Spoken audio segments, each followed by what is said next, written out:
So today's class is going to be a little bit different from philosophy. What we're going to look at is some Kundalini teaching methodology, and really talk about how to bring the class to life, how to bring that class together, just so you guys can kind of understand when you're going through your lectures what happens. And so when you're ingesting this information, what are the sort of things that you need to look out for? And then how do you then bring that to life within a group setting, be that online or be it in front of people? So I know we've had lunch, so we're going to be feeling a little bit like a breakfast, but it feels like lunchtime, doesn't it? Because we've been up for that long. I'm going to play us a little song, and I want us all to sing along to it, just so we can get the energy up.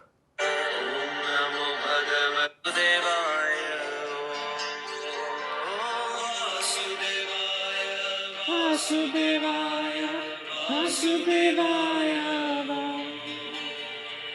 Vasudevaya, Vasudevaya, Vasudevaya, Vasudevaya, Vasudevaya,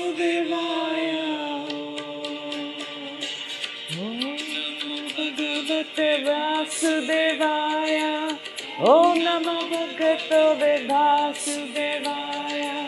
Om Namo Bhagavate Vasudevaya. Om Namo Bhagavate Vasudevaya.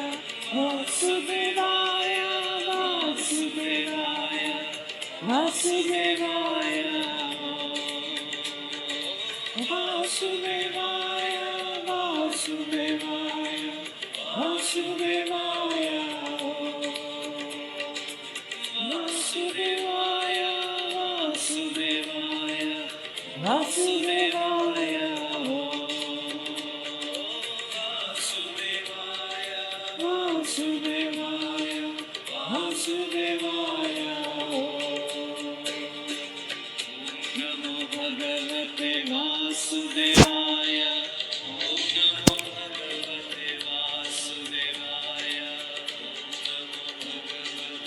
Let me feel that heart center open and raise the energy to this song. Om Namo Bhagavate Vasudevaya. Om Namo Bhagavate Vasudevaya. Om Namo Bhagavate Vasudevaya. Om Namo Bhagavate Vasudevaya. Center that energy and bring it into your heart. Vasudevaya, Vasudevaya, Vasudevaya, Vasudevaya. I bow to you and I honor your soul.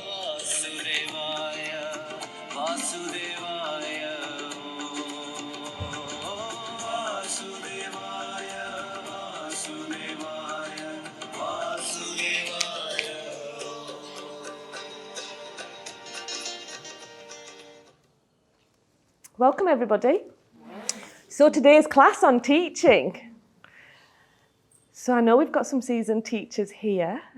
So what would be really interesting to start with is let's talk a little bit about the teaching protocol and etiquette. What does etiquette mean to you?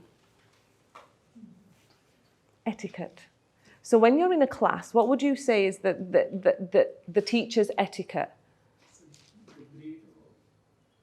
Say thank you or good afternoon. Absolutely. Greet the students. So when you're looking at etiquette, it's manners. It's manners. It's how you come into a classroom. It's the energy that you bring. And that energy that you bring is what will transfer to the student. How you speak to the student, what that student feels as soon as you come in. Have you ever walked into a classroom and you've kind of gone to a yoga class and thought, do you know what, my energy just does not match with this teacher's energy? Give me a reason why. What makes you feel like that? Could not able to connect because of that. She's not Eye contact or I had a teacher who would always eat her lunch while she was teaching. Oh, okay, a bit of a chomping action going on. So the way in which you teach, the etiquette is the way, you're absolutely right, it's the way in which you welcome a student. It's the way in which you teach a student. It's the way in which you touch a student. Because what you've got to remember as a teacher is that we're actually here to hold space for the students.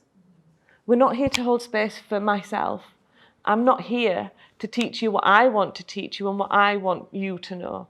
I'm here to teach you based on what I feel from you. What energy do I get? And everybody's energy levels are different.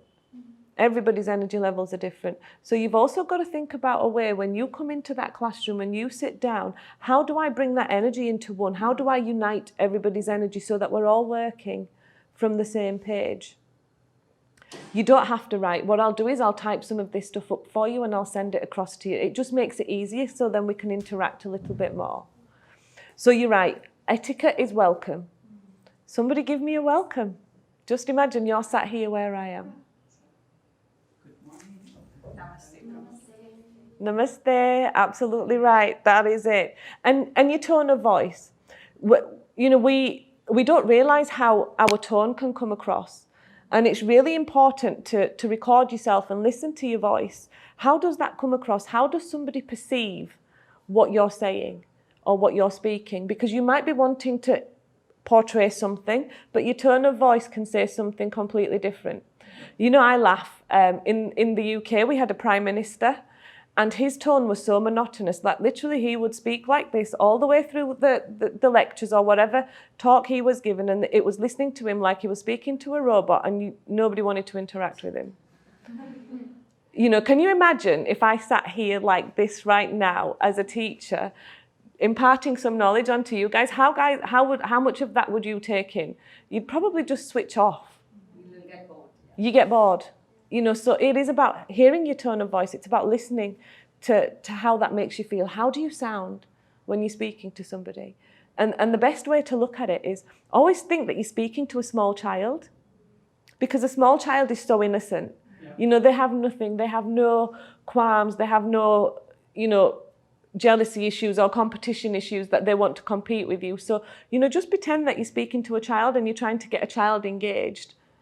You know, if we think about, a child being naughty, because you'll also get naughty students in class. We can't tell them off. We can't tell that student off and say, shut up and sit down. We've literally got to say to them in a really nice and calm way, please take a seat. The class isn't over yet. But if you say it with love, you'll receive that same love back. So etiquette is really, really important within a class. Amber, I know you are a teacher in the States. Tell me a little bit about your sort of etiquette style.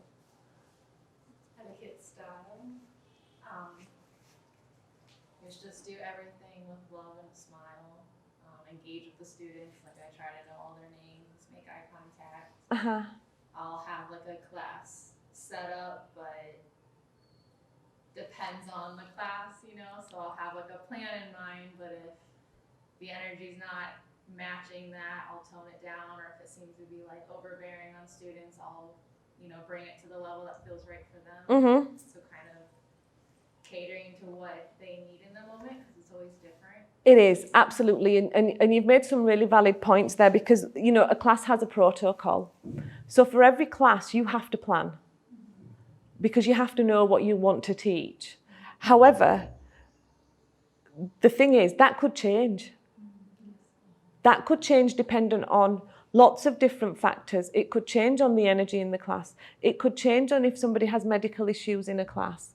Because if you've got, say, half of the class and they've got certain medical issues or back problems and you're wanting to go into like back bending, you have to be able to switch that class at that moment. So some of the basic knowledge that you guys are learning this week is so that you can fully understand an asana, or you can fully understand a specific breath work and what it does to the internal body. Because what we don't want to do is pressurize a student into doing something that doesn't sit right with them, irrespective. So the goal is the student, not us. It's really important to understand that element of it. Know your style. Everybody's style is different. Some people are jokey, laughy. Some people are just a bit more softer and smoother and quieter. So looking around the classroom, what would you say your style is, Poonam? My Just your style, As a teacher, as anything. It could be as a teacher. what I like, teach kirtan to my over there ladies group. Mm-hmm. So when I go there, like, there are so many ladies, they could not sing. They Mm-hmm. could not, like, they were hesitant to, like, could not. For me, so I was count everyone equally. So everyone can sing. It's don't hesitate to, like, take your, like, sing. It's okay. If it's okay if you make mistake. So what happens then after a certain time, like, I could open them. Mm-hmm. And they were able to sing one line and they appreciate, like, I whatever they sing, I appreciate whatever, like, so I give them encouragement. So all of them, like, they feel very happy. During the lockdown, they say, like, we want to teach from you only. Uh-huh. Though there is a kid, like, Kirtan, the teacher was there in the temple, but they say, like, your teaching style, we understand, like, easily, like, the tal, especially the, like, the matras and Uh-huh. how to sing with the. So that's what I like, when they appreciate, and then when I feel that, like, smile, like when I see the smile on their faces, then that's a reward for me. Absolutely. So That's the beautiful. opening up the students, that is more important. Like, It is. Like, treat them equally. That is Definitely. Anybody else want to talk about their teaching style? Or their style just in general as to how they are, what their personality is like? Laura? For me, it's really important to get the feeling, to just not look how you would do it right or not, but just to close your eyes and feel it and come to, like, a meditative state, sing something. Yeah. Absolutely. One thing to remember is you can only teach what you know. We can't teach what we don't know. That's like me sitting here and trying to talk about Vedanta. Can you imagine? I'd make a right meal of it because I wouldn't have a clue where to start. You can teach what you know. You can teach what you understand. And so the grounding and the basic levels, it's like a tree, really. We need to get to the roots first and then work the way upwards. Once you start to work that way upwards, then branches start to sway. And that's where your vibration and your energy and your teaching style will come in. So, it's important. It's important to understand the basics, what comes beneath that class. How do you get to that level? And you know what? It's your participation on this yoga teacher training course for you to really understand and embody that, because that is your basic bread and butter level of learning. Once you can get to grips with that part, you can then go out and impart that knowledge and that learning and that teaching.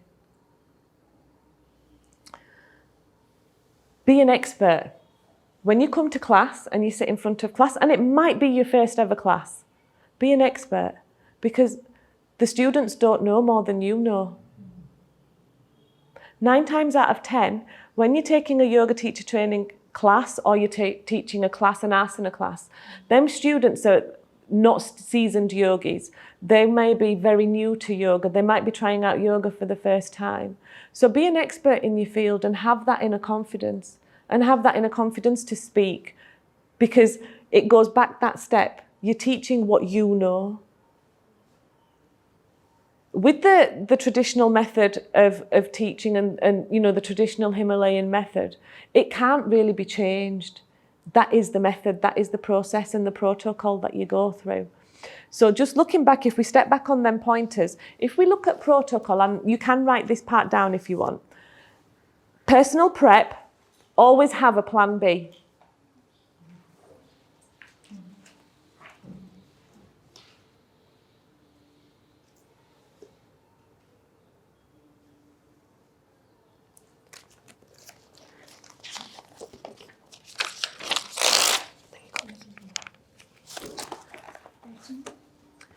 Always have personal prep, always have a plan B. Know your style. Be comfortable with yourself. And be comfortable with who you are. You can only teach what you know.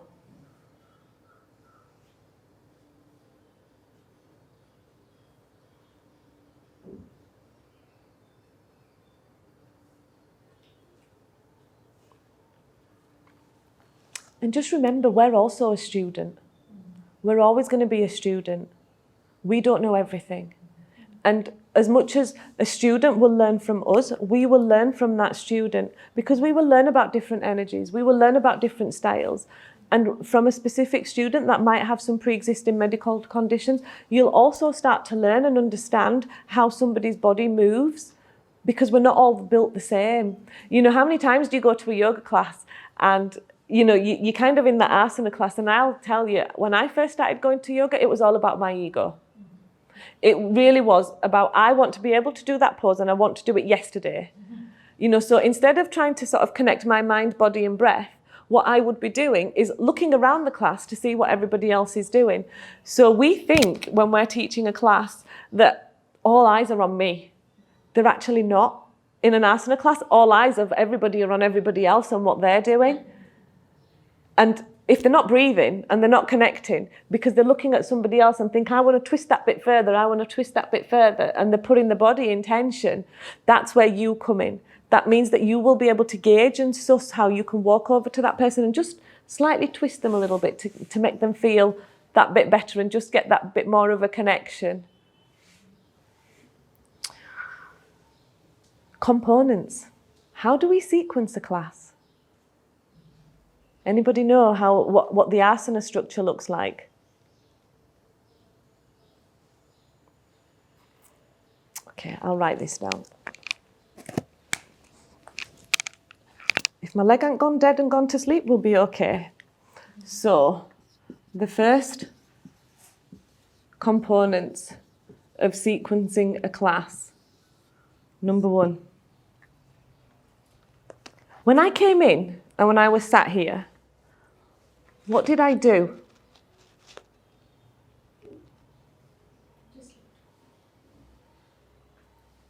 You sit and wait. You looked at everyone and then Wait for everybody to finish. Yeah? What else did I do? Mm-hmm. maybe started with a mantra Yeah. So why did I start with mantra chanting? to create the energy, to create the vibration. It was to center you, and it was to ground you and bring you in the class. So it was to bring your energy back into the classroom, because we've all had breakfast and we've all been out for walks and doing certain things. So our mind is everywhere. So by coming into a classroom and using a mantra or sitting down and going through a mantra prayer, what you do is you bring that energy inwards and you center and ground that energy. So number 1 is centering. My writing is atrocious, by the way. So if you can't read it,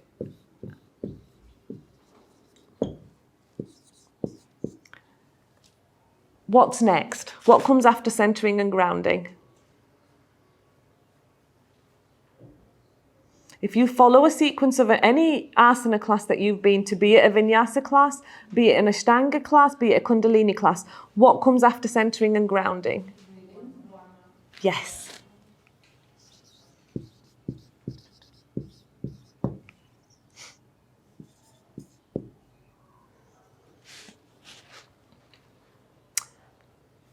When we have done the warm-up, what do we need to know? So if I said to you, oh, would you like to get into this asana? Would you like to try Trikonasana today? What is the response you're going to get? Yeah, no. Do you want to do a headstand? No, absolutely not.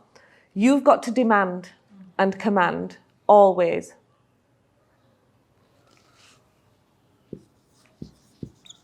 Because if we ask the question, or if we give too many options,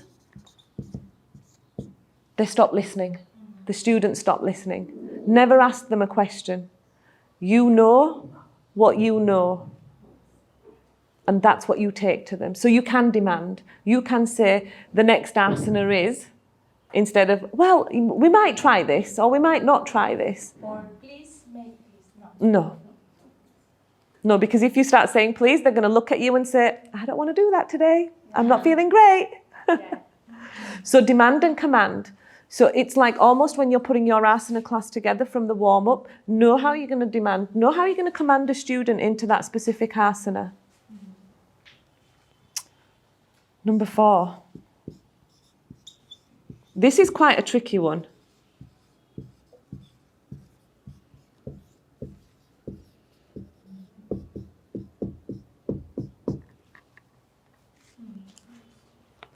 Know your student.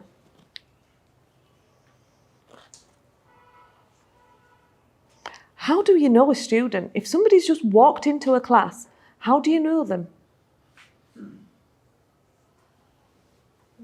Maybe look how they do like asanas and how their body is working. You can tell right away. Yeah, you can tell as soon as they walk in. Absolutely. You can feel the energy, can't you? How they speak to you, how they greet you. Are they shy? Are they an introvert? Are they an extrovert? You know, where they set up. where they set up in the class. The front ones are school swats. The back ones are the naughty ones. Rishab, I'm pointing at you. And Meghna, you. No, I'm only joking. You know, it's about knowing your student. It's about knowing their energy. How do they come across? Because that will also dictate how you can demand and command in a class. You know, do you need that little bit of softness in your voice?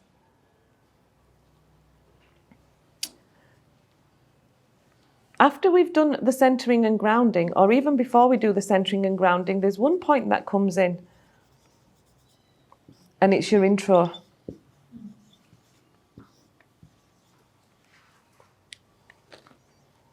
Somebody give me an example of an intro. An introduction. Gina? It'd be, hi, I'm Gina. I'll be teaching your class today. We're doing a vinyasa flow. We'll be opening up heart and hips. If anybody has any medical, anything going on, please let me know. Perfect. That's exactly it. You've got to put who you are. If it's the first time teaching, never tell them because they won't know. The type of class. The type or what you are teaching.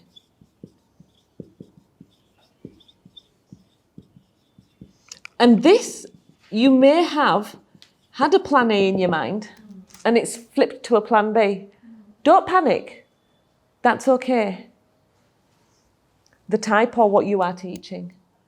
So, namaste, my name's Anita, everybody, and today I'm taking the Kundalini Yoga Asana class and I'm going to be teaching you some kriyas. I'm going to be going through pranayama and breath work. It is an intermediate class. However, we will work from the basics upwards just so that everybody feels comfortable and they know what to expect. Because there's nothing worse than walking into a class thinking you're in a basic or an intermediate class and then all of a sudden they start swinging from the chandeliers. And I've had that before as well and nearly thrown up. But hey, you know. And the pace of the class. What tone do you set the class at?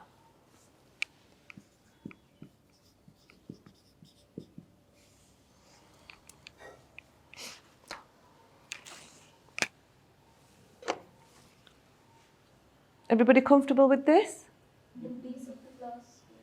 The pace of the class. So, is it a vinyasa class? Is it going to be a fast class? Because vinyasa, it's flowing. You know, you go quite quickly. Versus a hatha class, which is a little bit more slower paced.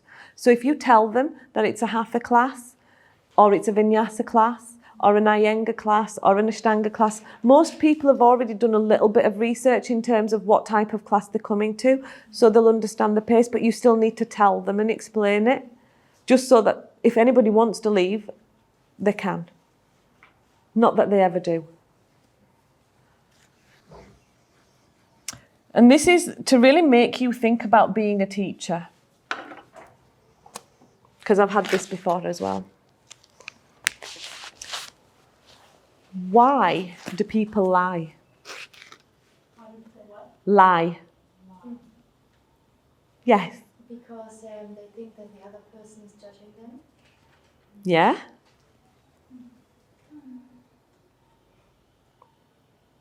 Anybody else? Fancy? Because maybe sometimes we're judging ourselves and trying to convince ourselves that we are better than we think we are. Definitely. We lie because we're not comfortable with something. And that's why it's really important for you to only teach what you know. Do not try to teach what you don't know. Because a student, if they're in tune with energy, will pick up on it. And they'll know that you're lying. So only teach what you actually know. You want to gain something.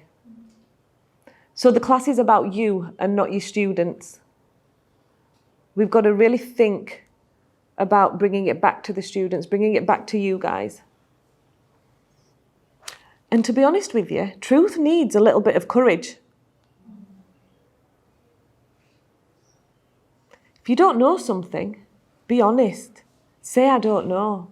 Nobody's going to hate you for it. You know, we don't live in a world where we know everything. And even with yoga and the yoga practice, you know, we've got to remember it's thousands and thousands of years old.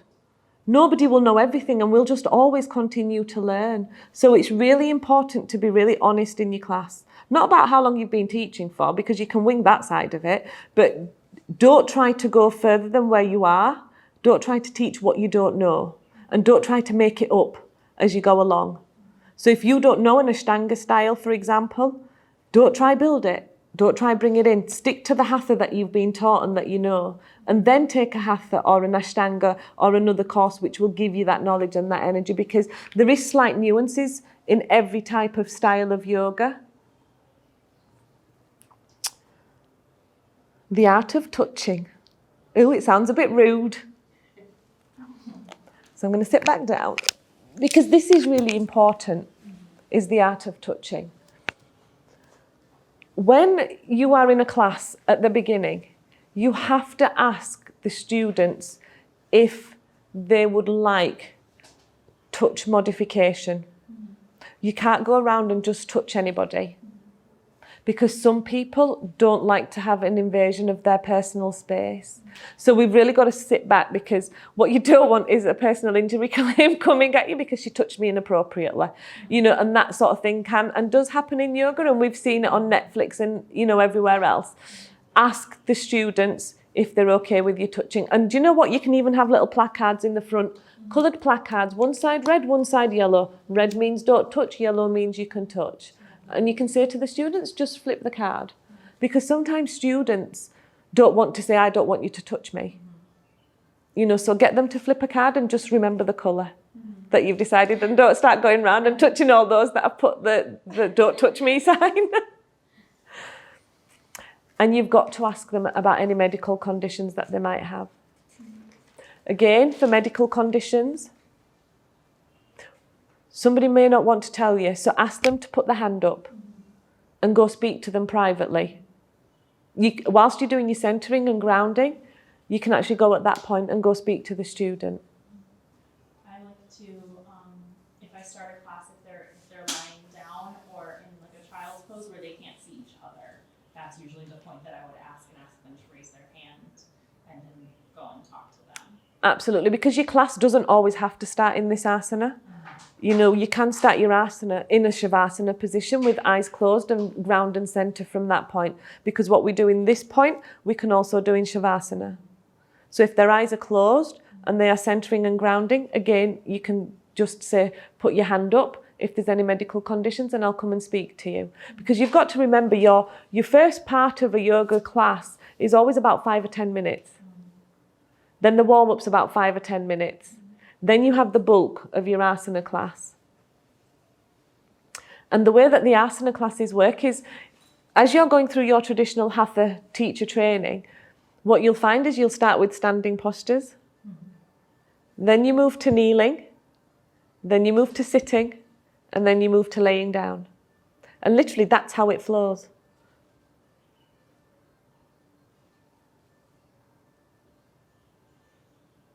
What are you thinking? Any thoughts? Is there something specific that you think, do you know what, I'd really want to know about this point? How would I ask this question? Or what would I do in this situation? The medical point. Is there any problem if they take some medicine that we teach them different, or what's the point? So for example, if somebody has really high blood pressure or migraine, just looking at a pranayama class and say, because we are Kundalini, we're teaching Kundalini, there's a lot of breath work that comes into Kundalini, a lot of pumping of the belly.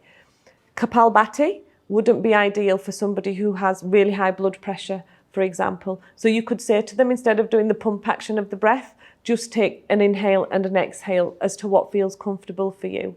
And that's where the anatomy classes are really important for you to understand what asana works with what medical condition. Because, for example, if somebody's had surgery on their back and you're going into a camel pose, you can't put somebody into a camel pose because you will literally break their back, or there'll be another issue or problem that's created. So they can go into a forward bend and just help to stretch out and lengthen their spine rather than going into the opposite of what's actually happening to them. So you can put them in the opposite. Pregnant ladies, when you're twisting, you can't twist somebody in that action. So what you can do in that instance is you twist them the other way so that part stays open. So, when you're in a bind or a twist, like you're twisting like that, if they twist upwards, it keeps their abdomen open. And this is what you'll start to learn as you go through your lectures and your classes. And even when you're reading your books, you've got to understand some of the contraindications that you have. 9 times out of 10, what you'll find in a class is that the medical conditions tend to be very similar. You don't really get those that are really worldly out there. They tend to be, I've got high blood pressure, or I've got a headache, or I've had a really stressful day, or I've got a bit of a back problem or a knee problem. They tend to sort of be the main issues that you're going to pull up. And as long as you kind of know your little tweaks, or just go into a basic asana. One of my best asanas is child's pose. Because you can say to somebody who's got a back problem, or they're pregnant, or they're in a specific issue, just lay in child's pose whilst we go through this asana. And that gives them a bit of time just to breathe and center themselves again. So, the art of touching. When can you touch? When can you go around and start touching the class? So if I got up right in the beginning of the class and started going, hi, what are you doing? Oh, I like your hairstyle. We've lost the class. Yeah. We've totally lost the class. You will always touch in the middle part of your class. Never at the beginning, but you can at the end in Shavasana. Very gently, but never ever at the beginning of a class. 9 times out of 10, never at the end either. It depends on how familiar and comfortable you are with the class, but use the middle time or the middle period of time for any touch movements that you might be doing during that asana.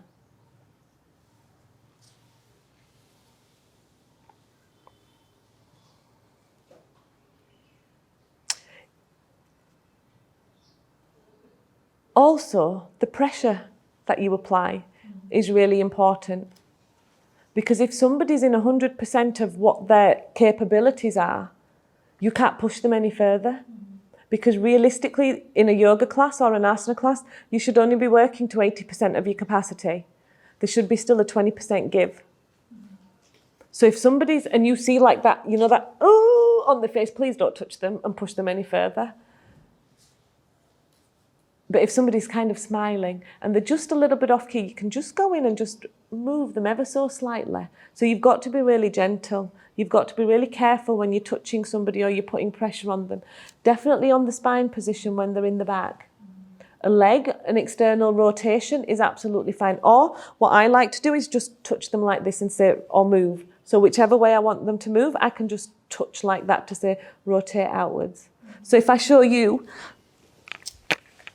Natalia, so if you're sitting like this and I want you to rotate outwards, all I would do is I'd just come here and go like that. And that will naturally make you feel like you need to tell the student by just a gentle touch that they just need to rotate outwards. Like with your shoulders, so if you're sat in that position and I want you to just push your shoulders down and retract outwards. Then you see that automatic slight adjustment that comes in.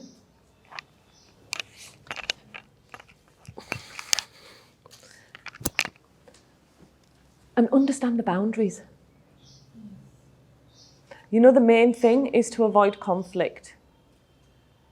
Because yoga's about that individual person. It's not about how I want them to look. So if I'm having a class recorded, for example, and I want all my students to look amazing because I want to put it on YouTube, for example, and everybody has to be in this perfect asana, and I go around and start to move everybody and shift everybody, that can create a lot of conflict and tension within the class, and the whole energy will change. So you have to be really mindful of boundaries and knowing people's boundaries. Because some people don't like it. Some people will just let you hug them and, you know, they're absolutely fine with it. Others will be like, okay, you can touch me a little bit, but don't come too close. Because they don't know us yet. You know, certainly if they're new to the class, they don't know who we are.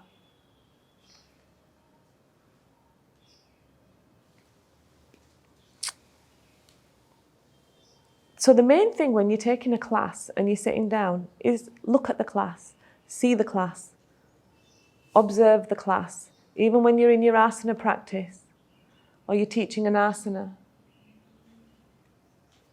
observe the class. You don't have to be stood right at the front all the time. You can move around the class. You can feel the class, feel the energy, and be aware. You know, Guruji said the other day, do everything with awareness. It's so important. When you're teaching a class, you have to do it with awareness. So the mantras that we have are, and I want you all to say it. So the first mantra was, the first thing. Bring your awareness to this moment. Relax your whole body. Bring your awareness to breathing. Feel the gentle of the flow and touch your nostrils. In your hair. Wherever you want to feel it. So practice, practice, practice. Awareness, awareness, awareness. And when we're teaching, you've got to teach with love. You can't teach with aggression. You can't teach with expectation. You can't walk into a class and have an expectation of this is how my class is going to be. You've got to teach with love. So when we teach with love and learning, you've got to become. So practice, practice, practice. Awareness, awareness, awareness, and become, become, become. Become a great teacher. You will. Because sequencing a class isn't difficult. Once you know your basics, once you understand the basics, and it's not about knowing everything, it's about feeling, it's about understanding your own energy and how you can bring that out.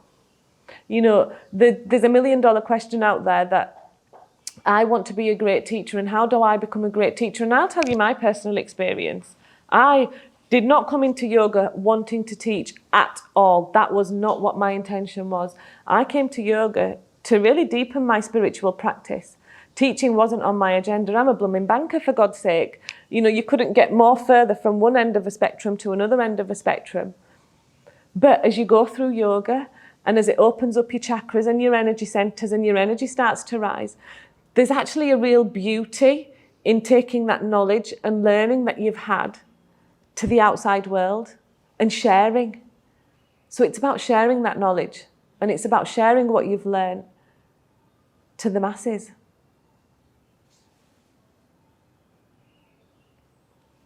Any questions on teaching that you think that you want to know about? Because we have 15 minutes. If the student asks something to you which you don't have the answer to, how you will handle that situation? Don't lie. If you don't know, say to them, can I take your email address? Can I take your phone number? And I will come back to you. 9 times out of 10, students don't really ask a question in terms of something specific right there and then when you're taking the class. What they'll tend to do is they'll come to you at the end of the class and they will say to you at the end of the class, can you just let me know a little bit more about this? Or, you know, my back was hurting in this specific asana. Can you tell me what I was doing wrong or what I should do to modify or help? They're the types of questions that you're probably going to get. It'll be very much either health-based or asana-based.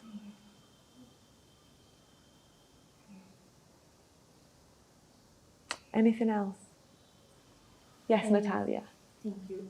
Is it better, or what is these 2 types of teaching?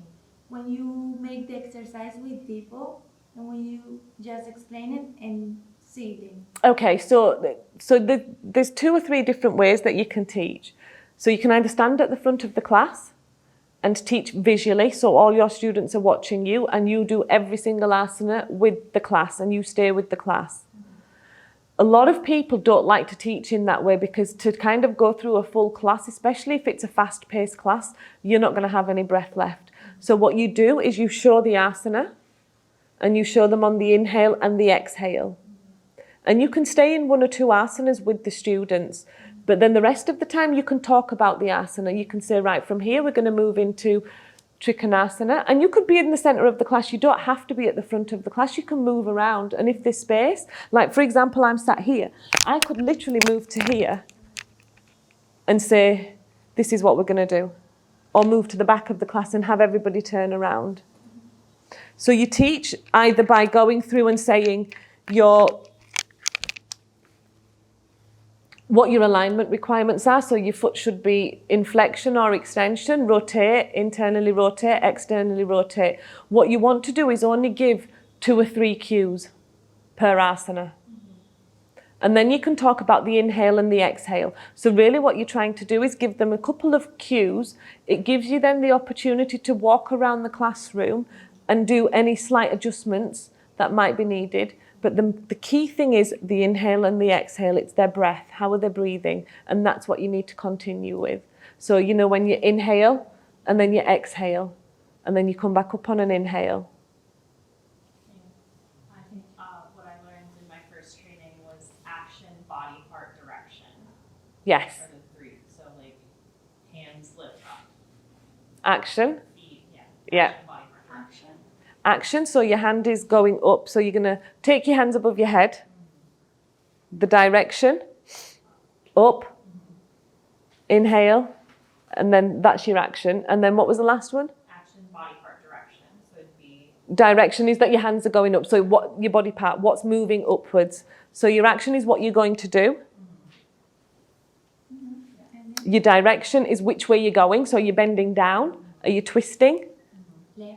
Left or right. I don't ever know my left and right. So I can be saying to you, go left, and I'll be going right somewhere. And you can do mirroring with body language. So you can mirror so that I'll do exactly the same way as you're doing. Or you can do an opposite. So if my left is going to look different. Yeah, for that too, there's like directional cues around the room. So you could say like towards the window. Towards the window. Towards me. To the left side of your mat, to the front side of your mat, to the back side of your mat. Use what you have around you. Honestly, it really helps. Because even me, I can sit and think, which is my left hand, which is my right hand?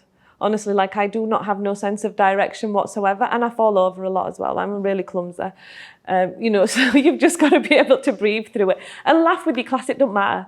You know, you might not have practiced that whole sequence all week and have it down to perfection. Don't matter if you fall out of it. Many a time I've fallen out of an asana and just laughed. You know, Ganesh does exactly the same. He wobbles, doesn't he? You know, it's all about having fun, and it's about raising that energy and really just brightening somebody's day or evening. We don't know what type of a day somebody's had. At the beginning of the class, should we talk about Kundalini? I mean, about general, what is Kundalini? Yeah. Know what Kundalini is. Know what that expectation in that class is. Understand your chakras. Understand what that feeling or emotion is related to that specific chakra. Tell the class as you're going through an opening. So when we're going through the action and the direction and the body part, and you've done that part of it, you can come out of that asana because they will already be in it. And then you can say to them, for example, bring your attention to your heart chakra. Allow the feeling of love to flow. You know, I forgive myself. I forgive others on the exhale. So you can talk about it, and that's understanding your chakras and what emotion is related to that specific chakra. You're here to teach and learn and understand Kundalini, and that's what you take out. So you can build all of that into your class sequencing. It's your roots, you know, just remember it's your roots, it's your grounding. Once you know the basics, and it is basics, you can then go out and add to it, because there is such a vast knowledge of information out there, you can keep adding to it.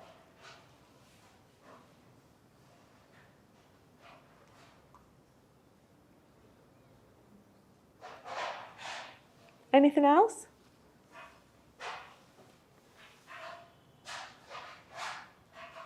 So hopefully that just gives you a little bit to think about, you know, when, even if you're in your room for half an hour, you know, and you want to have a little play with what you've learned already, and that could be just simple joint movements. You can go into a class and teach simple joint movements. You know, think, how would I put that class together? What would I be doing? What do I want it to relate to? What emotion do I want it to relate to? Or what am I feeling? Just pretend there's loads of people in your class. And what are they feeling? And you'll be able to gauge the energy, and you'll be able to gauge where everybody's at from that point. And then it's that lunchtime lull coming in. We have 5 minutes. Sing song time. Sing song time, let's feed you. Let's feed you some music. Shambho, Shiva, Shiva, Shiva, Shambho. Shiva, Shiva, Shiva, Shambho. Shiva, Shiva, Shiva, Shambho. Mahadeva Shambho. Mahadeva Shambho. Mahadeva Shambho. Mahadeva Shambho. Ready? Shiva, Shiva, Shiva, Shambho. Move around the room, feel your energy.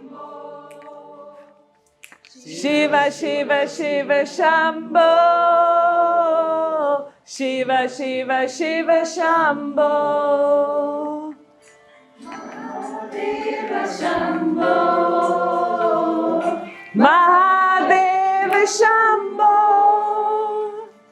Mahadeva Shambho. Mahadeva Shambho. Shiva, Shiva, Shiva, Shambho. Shiva, Shiva, Shiva, Shambho. Shiva, Shiva. Bring your energy down. Bring your arms to the side. Bring them down. And then feel that energy raise. Shiva's coming up. Your Shakti's coming up. Shiva, Shiva, Shiva, Shambho. And hold the energy. Hold Shakti at the top with Shiva. Feel it. Shiva, Shiva, Shiva, Shambho. Pretend you're a snake. Move up. That Shakti's coming upwards. Shiva, Shiva, Shiva, Shambho.